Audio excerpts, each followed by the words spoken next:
Pode não ser bom, pequeno 6655321. Ser bom pode ser horrível. E quando digo isso a você, percebo quão autocontraditório isso soa. Eu sei que perderei muitas noites de sono por causa disso. O que Deus quer? Será que Deus quer insensibilidade ou a escolha da bondade? Será que um homem que escolhe o mal é talvez melhor do que um homem que teve o bem imposto a si? Questões difíceis e profundas, pequeno 6655321. Olá, sejam todos bem-vindos ao Caminho de Guermantes, podcast dedicado à literatura e às maravilhas das artes. E no episódio de hoje nós vamos falar sobre Laranja Mecânica, de Anthony Borges. Eu sou Joelson Matias e dê a estas pobres e velhas babuscas que estão ali alguma alimentação. Oi, meu nome é Karen e o podcast de hoje é um horror show, meus irmãos. Oi, aqui é Hector e escutem bem esse episódio, meus ouvintes. Escutem bem.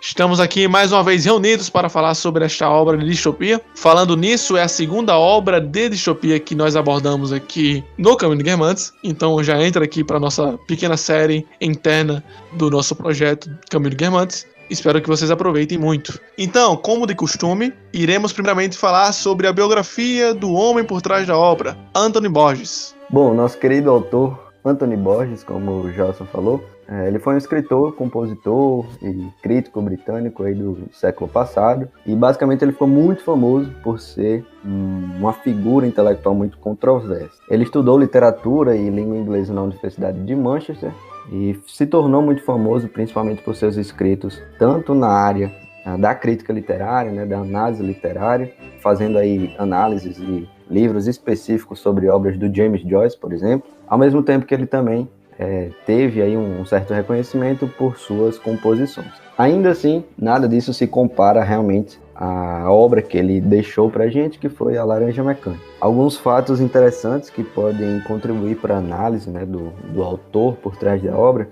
é que ele serviu ao exército inglês durante 6 anos e ele participou da Segunda Guerra Mundial, então ele foi um oficial da guerra, ele realmente vivenciou, né, todo esse período, vivenciou essa experiência, por assim dizer, e depois disso ele se tornou professor universitário, ele trabalhou pelo Ministério da Educação na Malásia, então ele teve uma trajetória muito associada à educação, mesmo com a sua atuação na guerra, que é um contexto completamente diferente. Isso explica porque ele gosta de ajustamento, né? De o quê? De ajustamento comportamental. Sim, com certeza. Próximo ao final de sua vida, ele foi diagnosticado com uma doença fatal. Então, ali nos últimos anos de vida, ele entrou num processo de escrita criativa e passou boa parte do seu tempo ali escrevendo basicamente sobre literatura e seus romances também, como o Laranja Mecânica, que a gente vai comentar hoje. Ele não morreu, né? Se eu não me engano, quando eu li... Não, ele morreu, claro que ele morreu. Mas se eu não me engano, quando eu li, ele não morreu exatamente no tempo que disseram que ele ia morrer. Isso, exatamente. Ele tinha sido diagnosticado com essa doença, com a previsão, por assim dizer, de que só conseguiria viver cerca de 6 meses, enfim. Ele acabou vivendo anos e anos depois disso ainda. E também, além de tudo isso, ele foi também um linguista. Então ele fez traduções de obras clássicas como a do Édipo Rei para a língua inglesa. O que também não é tão conhecido, afinal, boa parte do que a gente conhece dele é por conta do livro Laranja Mecânica mesmo. E além disso, nós conhecemos mais ele por conta do filme do Laranja Mecânica, que foi dirigido pelo Stanley Kubrick, do que realmente do livro em si. Eu ia dizer que eu conheço pelo livro, só que eu estaria sendo desonesto intelectualmente, pois eu sei que a Aleph só existe porque tem filme. Pois boa parte dos livros publicados pela Aleph vem de uma questão mais de ficção científica, que ficou famoso com o filme. Ou seja, se não tivesse o filme, não teria nem essa edição aqui no Brasil. Então, realmente, devemos muito ao filme. Exatamente, e ele mesmo reconheceu isso. Ele, em uma das entrevistas que ele disponibilizou, ele falou realmente que reconhece que a própria obra só ficou muito famosa após o filme mesmo. É tanto que tem uma distância ali da data que ele publicou para a data que a gente teve o filme, né? Cerca de 10 anos ali de diferença, que foi o período que ele teve. No entanto, reconhecimento, e após disso, ficou realmente mais famoso aí após o filme. Caso bem parecido, não acho que não chega a ser igual, mas parecido com o do Chuck Palahniuk, que escreveu o Clube da Luta e ele assume em público. E o filme Clube da Luta é muito melhor que o livro. Isso faz parecer que o livro é realmente muito ruim. Ele ele não admitiu que o filme é bem melhor que o livro, né? O Anthony? Isso. Não. Mas esse tinha falando que sim. Ah, tá. Você acha, Hector? Eu não assisti o filme, só li o livro. Inclusive, não acho o livro, meu Deus do céu, que coisa belíssima. Lerei novamente um dia. Dificilmente lerei novamente. Mas, Hector, que viu o filme e assistiu. Você acha que o filme é melhor que o livro? Como é que é essa relação aí? É claro que são mídias diferentes, né? Talvez incomparáveis em alguns pontos, mas sua impressão assim, superficialmente. Eu acho o filme bem melhor.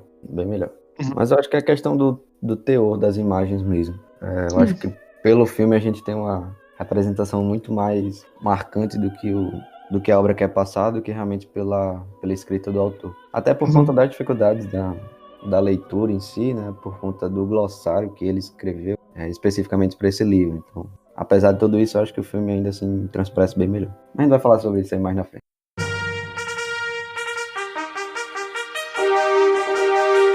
Bem, o Laranja Mecânica, ou em original A Clockwork Orange, é um romance distópico, né, como a gente já falou, desse Anthony Burgess, ou Antônio Borges, como bem conhecido aqui pelo podcast. Ele foi publicado em 1962.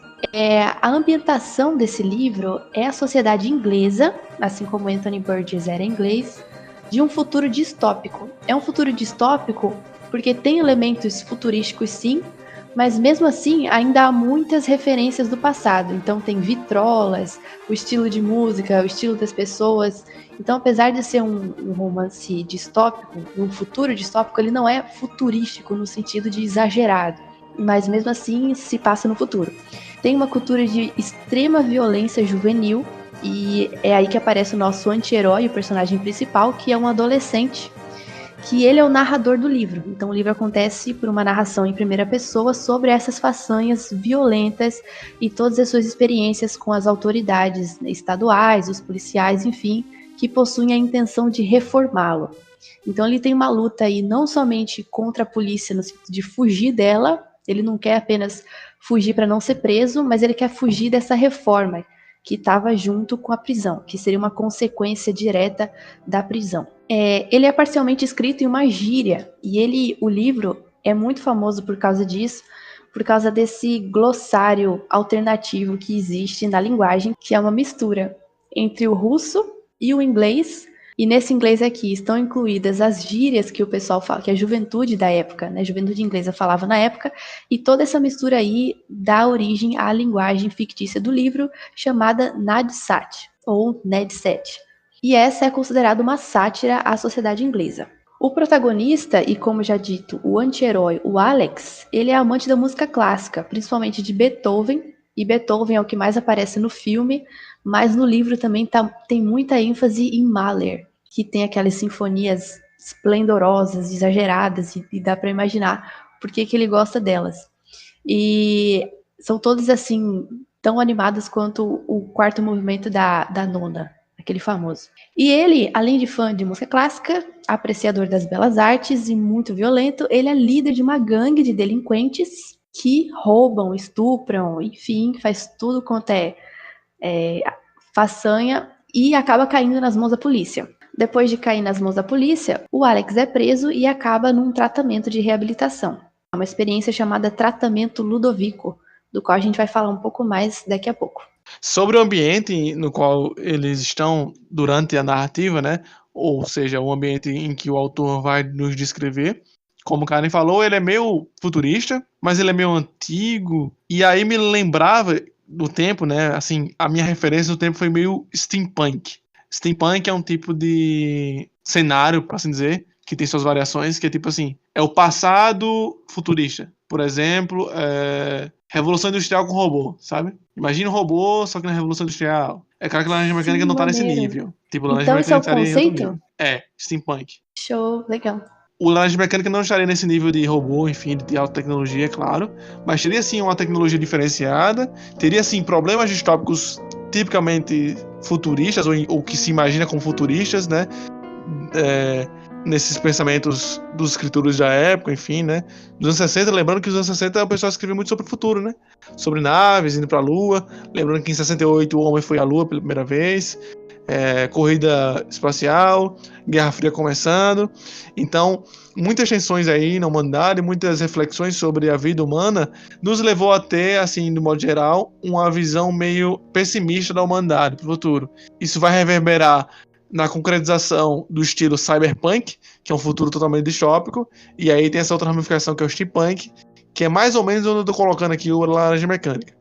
Como eu disse, não é exatamente steampunk, porque steampunk é coisa de robô e tal, só que aqui tem alguns elementos do steampunk, só que muito mais ameno. Entretanto, a questão da desigualdade social, ou da falha do Estado, né, ou do autoritarismo, de um futuro distópico, tá presente aqui. Eu acho interessante falar sobre isso, porque basicamente a distopia desse livro está muito mais na moral e na construção daquela sociedade do que realmente na tecnologia, no avanço, no progresso e assim por diante. Isso. Acho que é muito diferente, por exemplo, de pegar uma outra distopia como O Admirável Mundo Novo, onde ali realmente, apesar do foco também ser questões morais e sociais, tem um plano de fundo, por assim dizer, também relacionado ao avanço na tecnologia, a bioética e assim por diante. Coisa que aqui não tem. Aqui, inclusive, a ambientação é bem antiga, bem velha. É tudo muito acabado, assim. A cidade é toda suja e mal planejada, enfim. Mas realmente é uma forma de enfatizar ainda mais esses problemas morais e não a questão tecnológica. A constituição social de Laranja Mecânica é muito estranha, né? Não sei se vocês tentaram entender como é que rola aquilo lá. É meio estranha a relação do povo, das famílias com os filhos, né? Sim, a própria cidade parecia estranha, assim. Eu sempre imagino, eu só li o livro, né? Não assisti o filme. Então, quando eles falavam que pegavam um carro e iam pela cidade adentro, roubando as casas, era sempre como se as casas fossem muito distantes uma das outras, estivesse sempre escuro e muito mato, assim, umas famílias viviam isoladas e que recebia normal, não sei se isso era coisa da cultura, mas tipo aquela família de idosos lá que abriu a porta para o jovem como se fosse algo normal para recebê-lo. Parecia que havia muita confiança, né, mútua, que nesse caso aí não deu muito certo. Sim, né? E outra coisa engraçada é porque parece que, apesar de ter uma certa discussão moral sobre o papel do Estado no ajustamento dos jovens rebeldes e delinquentes, a princípio parece que o Estado não consegue chegar em todos os cantos da cidade. Porque a violência corre solta aí, pô. Ninguém tá nem aí. Criança aí se prostitui no meio da rua, gente sendo estuprada direto, cidade muito doida aí, e tipo, a polícia parece que tá ali só pra... É um poder de opressão mesmo, sabe, a polícia? Não é de ordem. A ordem é tipo, tô nem aí não, deixa aí. Só que quando acontece algo que políticos vão se incomodar, né, como a gente vê mais na frente da história, e é aí que a polícia entra em ação, faz alguma coisa. Mas no geral, parece que a mão do Estado não consegue chegar em vários cantos da cidade. Tanto que eles estão livres aí, fazendo o que quer, bebendo, batendo no cara que tá... O cara tá... Caralho, pelo cara que apanha. O cara tá só na rua, o cara tá só andando com os livros dele, pô. Não tá fazendo nada, pô. É um mendigo, pô. É pior ainda. Mendigo não, pô. Um mendigo? Não, professor, não? Não, pô, é um mendigo. O cara que vai na biblioteca. biblioteca... Ele é biblioteca. Ele é um professor, meu. É um professor. Então ele tá Biblioteca? Com o filme já aí. Sim. É, porque tu assistiu o filme, é tudo errado esse filme aí. Eu achava que... Mas ele espanca o mendigo também no livro. Ixi, com certeza. Uns 30. Que eles não fizeram aí no livro, né? Bom, no início do livro a gente ainda acompanha algumas das façanhas, né, dessa gangue. Então a gente acompanha ali cerca de 2 noites consecutivas que eles vão pra rua, vão espancar pessoas, vão fazer todo tipo de maldade. E aí, em uma dessas noites especificamente, ele tem uma briga, né, o personagem principal, o Alex, ele tem uma briga com os outros membros. E na noite seguinte, eles saem de novo pra aprontar mais façanhas, assim por diante. E por conta desse desentendimento, a própria gangue monta um plano ali pra ele, monta uma espécie de emboscada pra ele, né? Eles vão invadir uma casa para, enfim, espancar pessoas e violentar mulheres. E o que acontece é que o Alex entra sozinho, ele comete o crime, realmente ele assassina a senhora que morava ali dentro, e na saída os próprios membros da gangue fazem com que ele não consiga fugir. Então ele fica preso lá na casa, a polícia chega e ele vai preso. Então a partir daí a gente vai começar a acompanhar o Alex dentro da prisão, realmente. Como a Karen falou, ele vai passar por um tratamento, enfim. E esse tratamento vai ser realmente o nosso ponto-chave da obra. Basicamente o que a gente vai ver é que o tratamento que o Estado impõe para ele, né, de certa forma ele se voluntaria, mas também tem um quê de imposição de poder ali, ele se submete a uma associação entre sentimentos ruins e imagens que ele considerava coisas boas, né, como violência, estupro e assim por diante. Então, basicamente, o que eles fazem é prender o Alex numa cadeira, fazer com que ele assista um filme que mostra sempre alguma cena violenta, alguma cena relacionada ao que ele costumava fazer, ao mesmo tempo que ele está sob efeito de uma droga que faz ele passar mal de ter náuseas, dor de cabeça, querer vomitar e assim por diante. E aí isso a longo prazo causa uma associação, por assim dizer, inconsciente, que o personagem faz com aquelas imagens, com o teor do conteúdo daquelas imagens, com a sensação de náusea, dor de cabeça e tontura. Então, basicamente ele passa a não conseguir executar ações ruins, como espancar alguém, como estuprar alguém, e o que isso quer dizer, em teoria, é que aquele sistema corretivo de comportamento seria apto o suficiente para corrigir esse tipo de delinquente. Então, basicamente, a gente tem no Alex, o personagem Alex, um exemplo de alguém que está sendo ali condicionado para caber, por assim dizer, nos padrões morais que uma sociedade, uma civilização exige. 14 anos de prisão, ou isso, né? Se não me engano, ele teve a escolha. Então, ele foi preso, ficou preso por 2 anos, aí conseguiu um emprego lá, ele tava sempre tentando fugir da prisão. Aí acabou que ele foi dedurado de novo, traído aí pela gangue, não sei se foi a mesma gangue, mas denunciaram que ele tava espancando até a morte um dos colegas lá de prisão, de cela. E aí por isso que ele foi sentenciado a esse tratamento Ludovico. Aí era um experimento, né? Ninguém tinha feito aquilo antes, e aí escolheram ele para fazer parte aí dessa turma de cobaias. E é legal, não é legal. E esse tratamento aí dá a imagem clássica do Laranja Mecânica, que inclusive estampa um dos livros da Aleph, né? Da Aleph, que é aqueles, sei lá, um aparelhinho que abre os olhos e obriga ele a ficar de olho aberto durante o tempo todo. E o que a gente vê aí, não tem como não citar, é o condicionamento clássico, né? Um negócio bem pavloviano mesmo, uma associação direta entre 2 estímulos, e é simplesmente isso que acontece. É horroroso, mas é simples desse jeito. É uma artimanha científica, né? Que existe mesmo, que faz sentido, faz total sentido, e que é usado aí nesse caso para reeducar, digamos assim, se bem que essa não é a palavra certa, né? Um criminoso. Coloquei lá no post ressocializar entre aspas. Isso. É interessante essa questão do condicionamento, pois, por assim dizer, na época era o que tinha em alta, né, na psicologia como ciência, né? 60 anos 60, enfim. Então, era o que estava consolidado até então da psicologia como ciência, que era essa questão do comportamentalismo mais corretivo e focando mais no ajuste.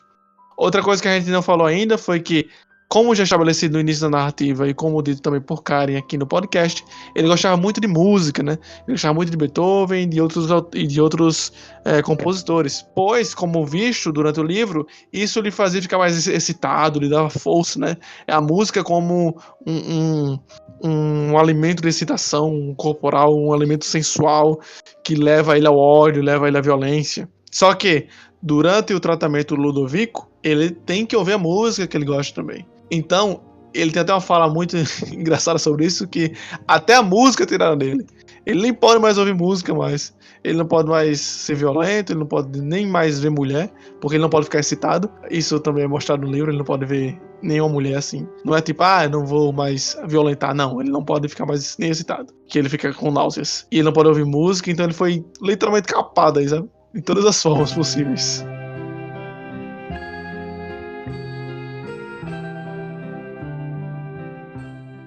Em inglês é Clockwork Orange. Por quê? Clockwork, né, seria aqueles relógios, né, mecânico, né? É. Exatamente. Mecânico. O que significa esse título? Não sei. Bem lembrado. Por quê? Bem lembrado. Esse título é justamente uma referência meio que metalinguística dentro do próprio livro. Por quê? Porque basicamente quando o Alex, em uma das suas primeiras façanhas lá com a gangue, eles invadem uma casa de campo bem isolada, assim, fora da cidade. Basicamente o que eles fazem ali é espancar um idoso e estuprar a mulher desse idoso na frente dele, né? E aí, mais na frente, a gente descobre que esse senhor, ele era um escritor politicamente bem ativo, e uma das obras que ele estava escrevendo tinha esse termo do Laranja Mecânica. Basicamente, a ideia por trás desse título seria de que os mecanismos da sociedade de imposição de poder por parte do Estado, eles fazem com que algo que é orgânico, como uma laranja, algo que é vivo, por assim dizer, acabe virando apenas um mecanismo, algo mais automatizado, algo mais sem vida. Então a ideia que ele passa é que, principalmente através desse título, remetendo ao que acontece com o Alex no processo de condicionamento, é que esse sistema, essa imposição, essas regras, essas condições que nós somos impostos, né, pelo Estado, por assim dizer, eles naturalmente causam uma desumanização do que é ser o ser humano e como que a gente deveria encarar o outro, por assim dizer. Sim, bem lembrado, bem lembrado. Eu achava que era laranja porque ele era um laranja, sabe? Tá ligado? Um bode expiatório. Entendi não. Ele é um bode expiatório dos amigos dele, né? Porque os amigos dele entregam ele, né? E esses amigos vão crescer na carreira policial. E depois ele é um bode expiatório também do Estado, né? Então, durante toda a narrativa, ele é um bode expiatório. E aí, outro nome que se dá pra bode expiatório é laranja. I'm singing in the rain. Esse escritor é visitado pelo Alex depois que o Alex sai da prisão. Então acontece um negócio lá que depois de terminar esse tratamento dele, os cientistas concluírem que ele estava curado, digamos assim, né, entre aspas, ele sai da prisão e vai visitar os pais, e aí no meio da rua ele acaba agredido por pessoas que lembram dele, né?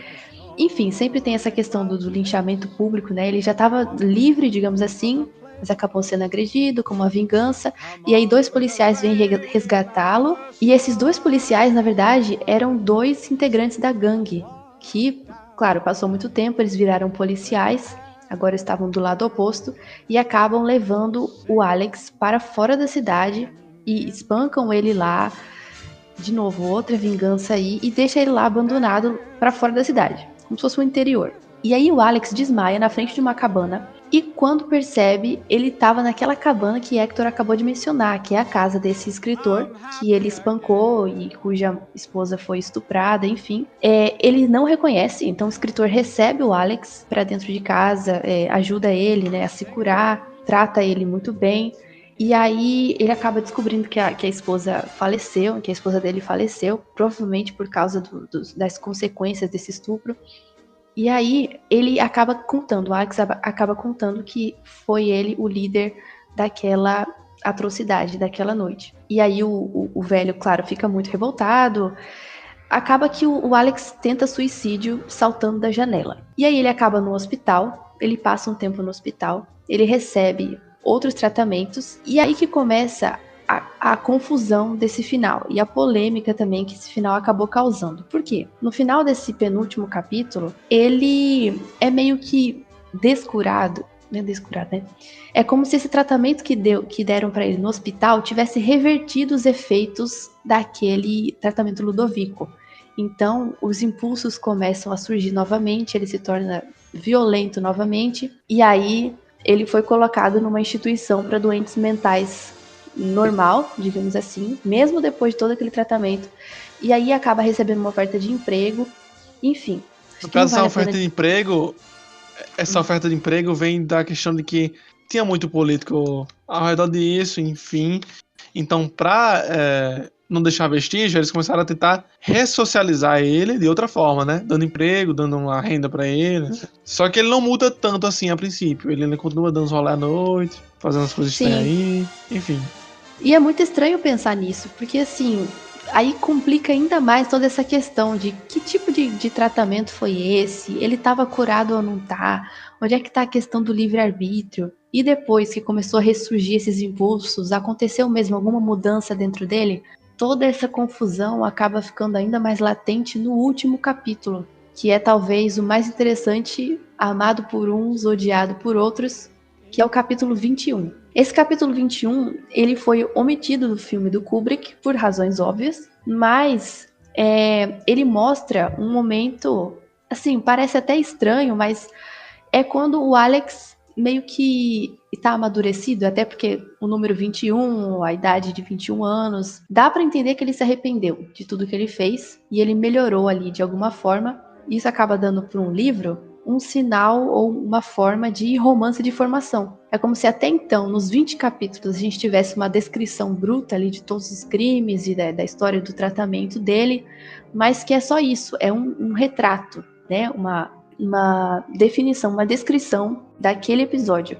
E aí o 21º capítulo inverte tudo isso e acaba transformando essa história num romance de formação. Isso aí, é claro, foi omitido do filme, e muita gente concorda com essa omissão, porque não faria sentido e o livro ficaria bem melhor se fosse só os 20 primeiros, mas outros acabam concordando com o próprio autor do livro, que anos depois do lançamento do filme, escreveu em defesa desse 21º capítulo. Curiosidade aleatória, 21 anos é a idade na qual o córtex pré-frontal está totalmente desenvolvido, que é a parte do nosso cérebro que está responsável pelas nossas funções da razão, da consciência, enfim, a questão mais racional assim, de não ceder aos impulsos. E também tem a questão da maioridade que Karen trouxe, que é exatamente por isso. Então, é um número bem simbólico, né?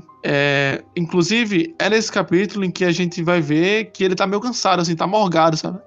Quero mais não, o pessoal até chama ele pra fazer uma bagunça aí. Ele trabalha inclusive com música, então ele trabalha com coisa que ele gosta, ele ganha um dinheirinho bom pelo governo, né? Não precisa se preocupar com isso. Então ele tem uma vida boa, assim, depois que tudo, essa desgraça acontece na vida dele, né? Desgraça é essa que ele pediu, né? Mas ele fica meio chateado, meio entediado com essa nova vida. Não só com a nova vida, mas ele fica entediado até com o prazer que ele tinha antes. E, aparentemente, dessa vez, de forma espontânea. E aí que ele vê num bar, ele entra num bar, enfim, um bar normal dessa vez. Eu até lembro quando eu li que esse novo bar que ele entrou era diferente dos bares que ele entrava antes. Antes era tudo tipo meio bagunçado, meio submundo, sabe? Prostitutas, bebedeira, gente brigando, enfim. Desse não, é tipo um bar normal, um cafezinho, foi tomar um café. E ele viu um antigo amigo dele, que também era da bagunça, né? Por assim dizer. Então ele vê esse amigo dele, que já tava com a mulher lá, ou seja, ele era casado, seu antigo amigo chamado Pete, que ele mudou de vida, né? Então ele nunca tinha pensado a partir disso. Como é ter uma família, como é construir algo, ter alguém, né? E aí, olha aí o papel civilizatório do relacionamento aí. Então ele põe no relacionamento uma nova meta, né? Inclusive ele fala, tô aqui com o finalzinho aberto, um momento anterior ele fala assim que ele tá com a foto de bebê no bolso. É engraçado essa parte. Ele olha pra foto e bota no bolso de volta. E ele pensa que agora ele precisa achar uma mãe pro filho dele. E ele escreve aqui, como narrador da história: mas, antes de tudo, irmãos, havia essa vesca de achar uma devochonka que fosse uma mãe para esse filho. Não sei o que significa essas duas gírias, mas precisava achar uma mãe, né? Uma mulher, né? Que o amasse, de preferência, já que ele violentou outras mulheres anteriormente e ele está cansado dessa vida agora. Uma mulher que aceitasse ele e que eles vivessem para construir algo e ter um filho, né? Pois a questão da maturidade é algo muito importante nesse capítulo final. A questão também de pais e filhos é algo bem abordado nesse capítulo final. Recomendo para aqueles que já tenham lido, leiam novamente esse capítulo final, especificamente as últimas 2 páginas, nas quais a questão de pais e filhos e gerações são postas.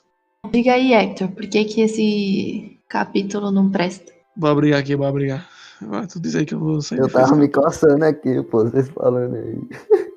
Eu não consigo encarar esse livro como uma espécie de romance de formação, nem uma tentativa, assim. Mas, Hector, por que pra você não consegue encarar como um romance de formação assim, ou, enfim, de transformação no final? Velho, tem 2 motivos principais, assim, pelo que eu vejo. O primeiro é que eu não consigo enxergar um aprofundamento psicológico muito grande pra, sei lá, caracterizar como romance de formação. Também que a gente não tem como acessar a mudança de posição dele. A gente acessa a mudança comportamental, não acessa o processo dele de formação disso. Então, tipo, mesmo que ele descreva ali, eu acho muito raso para realmente considerar um romance de formação e assim por diante. Tanto que, para mim, um livro que eu, inclusive, não recomendaria a leitura, que é o livro O Apanhador no Campo de Centeio, eu acho que ele seria um romance de formação melhor do que esse. Porque ali realmente a gente tá basicamente em monólogos do personagem, ele sempre refletindo sobre o que é que ele tá fazendo e o que é que ele quer fazer. Sim. Aqui não, aqui a gente só vê realmente a parte mais concreta, né, da atitude dele, do comportamento dele, assim por diante. Sim. Por esse lado, você tem razão em um ponto, que é tipo assim, o autor tem aqui em mãos uma possibilidade de desenvolver melhor a psicologia do personagem. Tanto que é feito em relato, né, em primeira pessoa. ele que tá falando. Só que em nenhum momento a gente vê mudança, progressão na personalidade. Nem do narrador, né? Não sei se a questão da gíria também não permite ver essa progressão. Não parece que mudou muito, né? Sim, é verdade. Parece que ele mudou de ideia, o autor, né? Parece que ele mudou de ideia, assim, no último capítulo e falou, caramba, eu devia ter esquecido, eu devia ter focado mais nisso. Aí ele jogou tudo lá. Então, ficou realmente, jogado. Exatamente. Ficou jogado. Não parece um romance de formação. Até porque Isso. o romance de formação é romance de formação, não de transformação imediata, né? É um negócio que você acompanha todo o crescimento de um personagem, todas as mudanças, e aqui a gente não vê isso. E mesmo sendo óbvio, né, tudo isso, o Burgess queria porque queria provar que isso era um romance de formação. E que a ideia dele, eu acredito que as intenções foram boas, né? Ele dizia... O capítulo 21 dá ao romance a qualidade de ficção genuína, uma arte fundada no princípio de que os seres humanos mudam. Ele ainda fala, na verdade, não faz muito sentido escrever um romance a menos que você possa mostrar a possibilidade de transformação moral, um aumento em sabedoria, operando em seu personagem principal. Então, a ideia dele era falar sobre esse livre-arbítrio mesmo, de que você tem a possibilidade de escolher entre fazer o mal ou fazer o bem, e que todo mundo tem a possibilidade de mudar. Eu até entendo essa parte, porque acabando nos 20 capítulos, você acaba tendo uma imagem muito fixa de quem é o Alex, de que ele é mau, digamos assim. É lógico que ao longo dos 20 capítulos, você é levado a criar certo carisma por ele, mas julgando só pelas ações, ele é taxado sim como alguém mau. E a briga do Burgess era exatamente essa, que por definição o ser humano ele tem a possibilidade de escolher, e se ele pode fazer apenas o bem ou apenas o mal, então ele é uma laranja mecânica. E aí tá o terceiro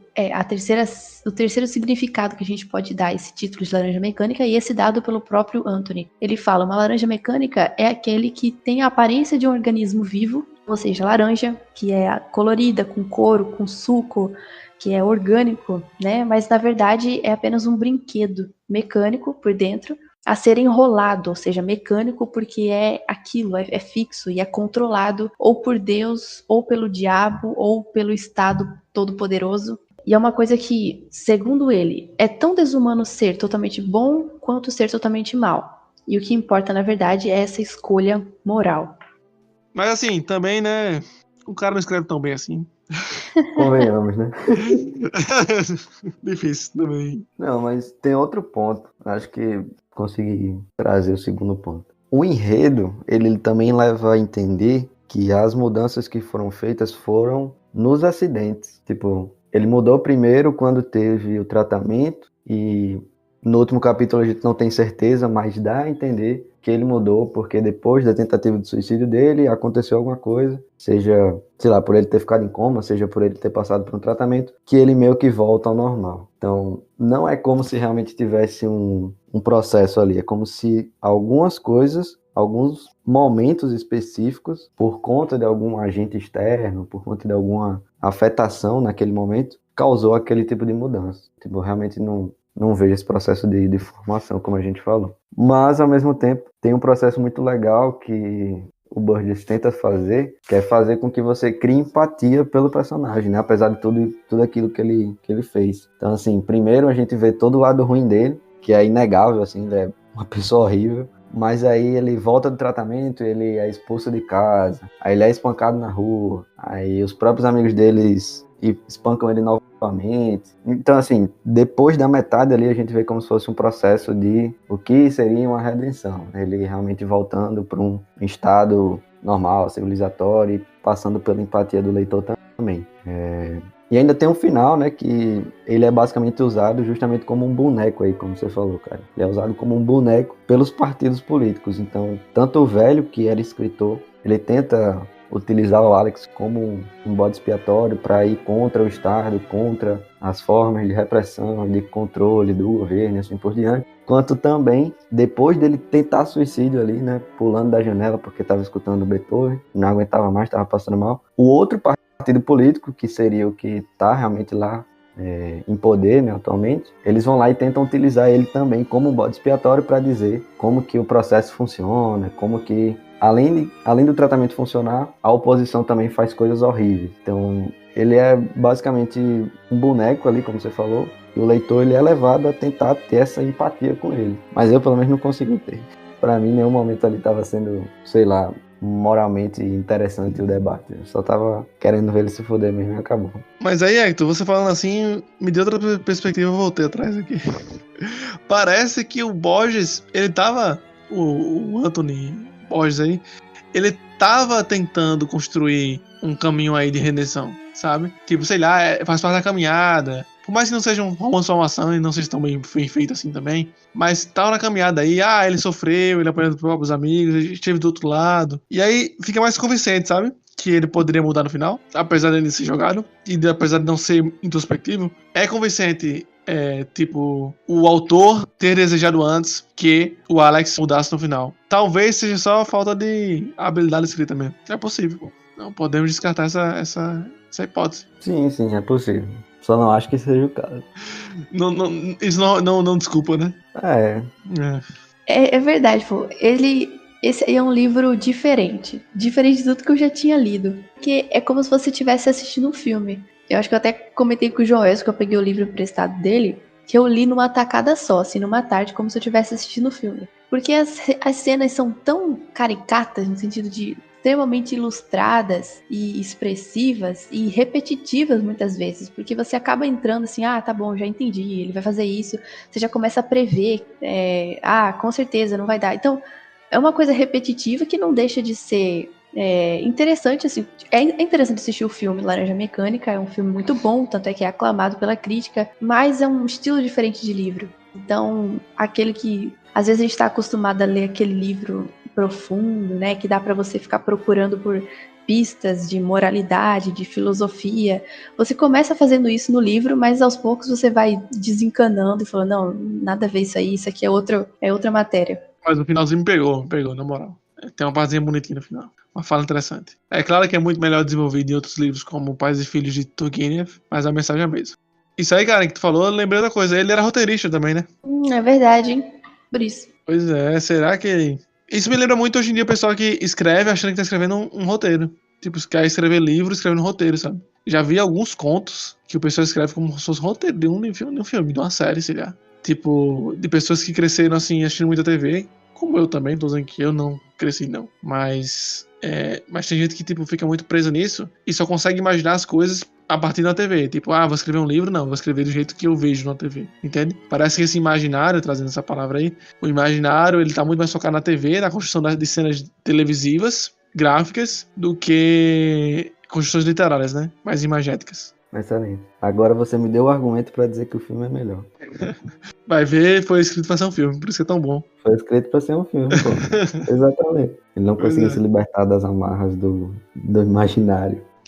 Da escrita como roteiro. Exatamente. Pô, é verdade isso aí. O artigo do Borges defendendo esse livro, o 21º capítulo, é melhor do que o livro inteiro, pô. Acho que ele devia ser um bom ensaísta, porque é muito bom, tem um monte de partezinha grifada aqui, que ele realmente dá pra entender que ele tava muito frustrado com o que Kubrick fez. Eu sei lá, eu acho que ele morreu triste por causa disso. Acabou com a obra dele. Mas ele também, pô, não conseguiu.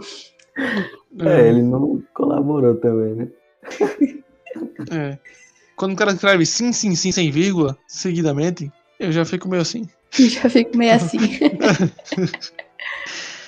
Mas aí você falou um negócio interessante, né? Ele provavelmente era um bom ensaísta. Ele tem 2 livros só para falar sobre a escrita do James Joyce. Ele tem um livro específico sobre o Finnegan's Wake, onde ele basicamente tenta guiar um leitor de primeira viagem ali, sobre a leitura do Finnegan's Wake. Ele realmente parece ter um aparato teórico e literário, por assim dizer, muito bom. Sim. Muito bom, mas aí ele tentou escrever um negócio que não pegou tanto. Eu tenho até vontade de ler outros romances dele, pô. Parece que, pelo que eu contei aqui por cima, no mínimo 30 romances. E assim, é claro que ninguém fala de nenhum outro por causa da fama que tem Laranja Mecânica, mas... Esse é o melhor. Tenho curiosidade pra ler outros. Se esse é o melhor, meu amigo. É perigo. Talvez não seja. Vai ter um bom aí, né? Pelo menos hoje não foi eu que fiquei falando mal desse livro. Não só foi eu, no caso. Satisfação.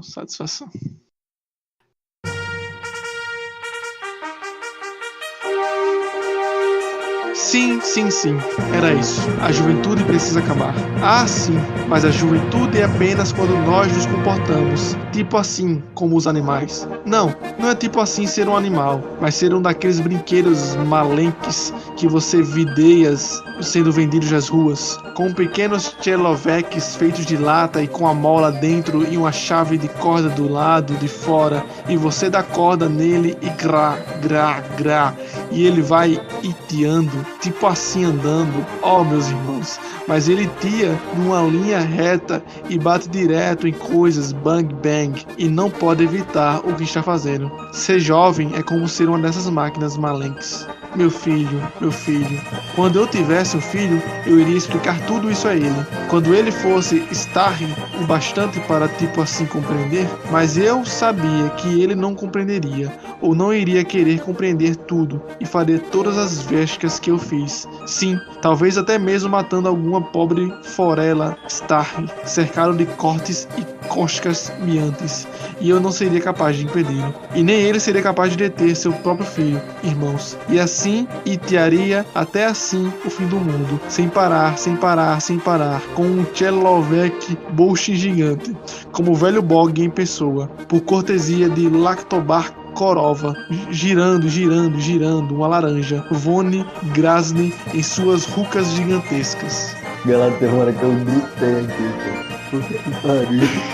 Alta literatura.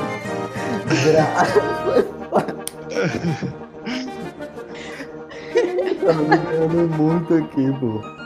Alta literatura. Ei, Chelovek é bom. Chelovek é um famoso pescotapo. E esse foi mais um episódio do Caminho de Guermantes. Esperamos que você tenha gostado do episódio de hoje e das reflexões levantadas sobre a Laranja Mecânica, de Anthony Borges. Até a próxima semana, com mais um livro ou mais um tema e muito mais literatura.